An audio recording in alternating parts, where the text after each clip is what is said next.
रामकृष्ण हरी. 753 दशकांचा मेळा, एक तत्वी काळा दावी हरी. तैसे नवे नाम सर्व मार्गावरिष्ठ, तेथे काही कष्ट न लागती. अजपाजपणे उलट प्राण्याचा, तेथेही मनाचा निर्धारू असे. ज्ञानदेवा जिने नामे विण व्यर्थ, रामकृष्ण पंथ क्रमेणा. नमस्कार मंडळी. हरिपाठाचा हा 23वा अभंग.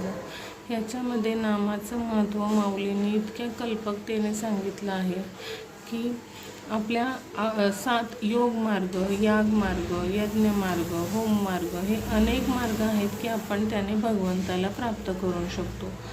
ह्याच्यामध्ये योगाच्या 7 पायऱ्या चढून 7 पायऱ्या असतात योगाच्या. आता त्याचा आपल्याला सूक्ष्म अभ्यास आपण नंतर बघू, कारण वेळ कमी आहे आपल्याकडे.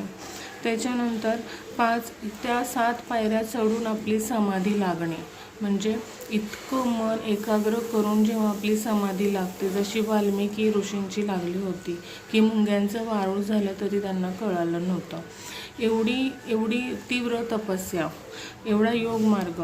त्याच्यानंतर पंचाग्नी, त्याचे तपोमार्ग, अग्नीसारखे त्याचे तपोमार्ग कडक असतात.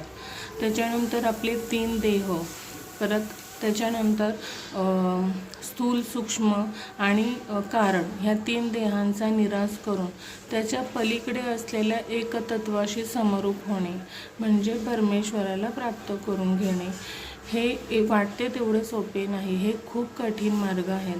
ह्याची तुलना केली तर नाममार्ग हा पंथराज आहे, म्हणजे हा सर्वात श्रेष्ठ, सोपा आणि खूप हा लाघवी मार्ग आहे. त्याच्यामुळे तुम्हाला हरीच्या लीलेचा साक्षात्कार हा साक्षात होतो फक्त नाममार्गाने. ह्याच्यामध्ये योग, याग काहीही करावे लागत नाही, की जे अत्यंत कठीण आहे ते आपल्याला, मला तरी अशक्य वाटतंय. एवढं आता कलियुगामध्ये इतकं म्हणजे कोणालाच शक्य नाही.